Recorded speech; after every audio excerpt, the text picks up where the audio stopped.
روزہ توڑنے والی چیزیں وہ کیا چیزیں ہیں جن کی وجہ سے روزہ سحری کرنے کے باوجود، کھانے پینے سے رکنے کے باوجود ٹوٹ جاتا ہے، روزہ ختم ہو جاتا ہے؟ جن چیزوں سے روزہ ٹوٹ جاتا ہے وہ مندرجہ ذیل ہے۔ نمبر 1، رمضان کے مہینے میں روزے کی حالت میں بیوی سے صحبت کرنا حرام ہے۔ دن میں روزے کی حالت میں بیوی سے صحبت کرنا حرام ہے۔ اگر کسی نے دن میں بیوی سے صحبت کر لی تو اسے اس روزے کی قضا کرنی ہوگی اور کفارہ بھی دینا ہوگا۔ صحبت کرنے سے روزہ ایک تو گیا، اس روزے کو بعد میں قضا بھی کرنا پڑے گا، دوسرا کفارہ بھی دینا ہوگا۔ کفارہ یہ ہے کہ وہ ایک غلام آزاد کرے، تو یہ تو آپشن نہیں ہے۔ اگر غلام نہ پائے تو 2 مہینے مسلسل روزہ رکھے، یہ دوسرا آپشن ہے۔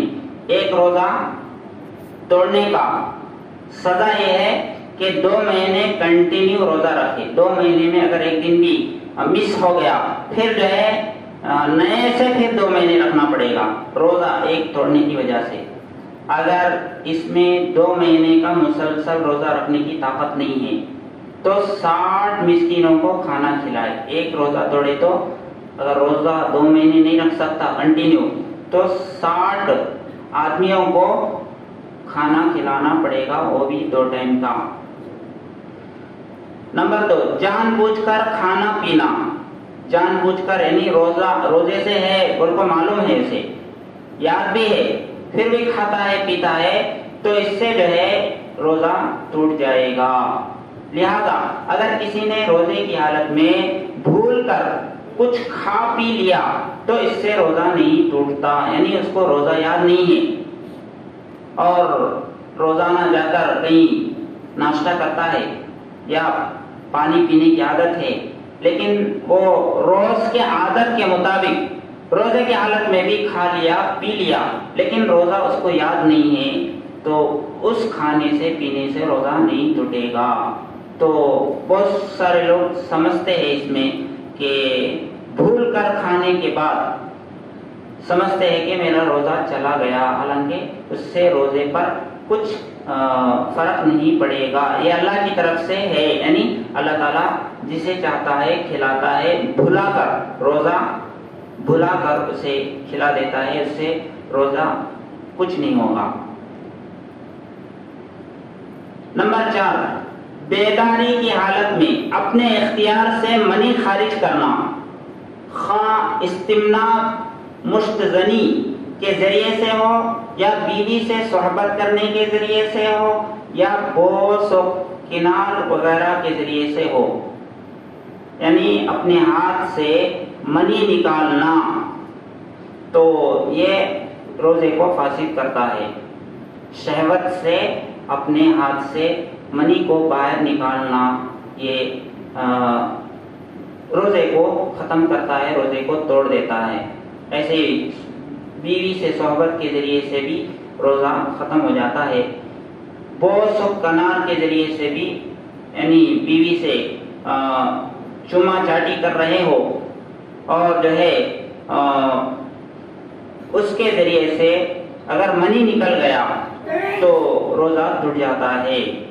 البتہ احتلام کی حالت میں منی نکلنے سے روزہ نہیں ٹوٹتا، یعنی نارمل حالت میں آدمی سو گیا لیکن جو ہے غیر محسوس طریقے سے منی نکل گیا، اسے معلوم بھی نہیں ہے سونے کی حالت میں، تو اس سے کچھ نہیں ہوگا، روزہ نہیں ٹوٹے گا۔ نارمل سے غسل کر لے، پھر جو ہے اپنے روزے کو کنٹینیو کرے، اس سے روزے پر کوئی فرق نہیں پڑے گا، کیونکہ اس میں آدمی کا اپنا کوئی اختیار نہیں ہے۔ نمبر 5، حیض یا نفاس کا خون آنا۔ عورت سحری کر لی لیکن اس کو جو ہے بعد میں ڈیٹس یعنی نفاس حیض کا خون آیا، جو ماہانہ خون آتا ہے عورت کو، وہ جو ہے 10 بجے یا 12 بجے یا 1 بجے 2 بجے دن میں خون آ گیا تو چنانچہ اس سے بھی روزہ ختم ہو جاتا. حیض یا نفاس کا خون آنا، چنانچہ عورت جس لمحہ حیض یا نفاس کا خون دیکھ لے اس کا روزہ ٹوٹ جاتا ہے. یعنی اس دن کا روزہ اس کا مکمل نہیں ہوا. اگر بیچ میں خون آیا تو اس کو اس دن کی قضا کرنا پڑے گا. اس دن کے روزے کی قضا بعد میں اس کو کرنا پڑے گا.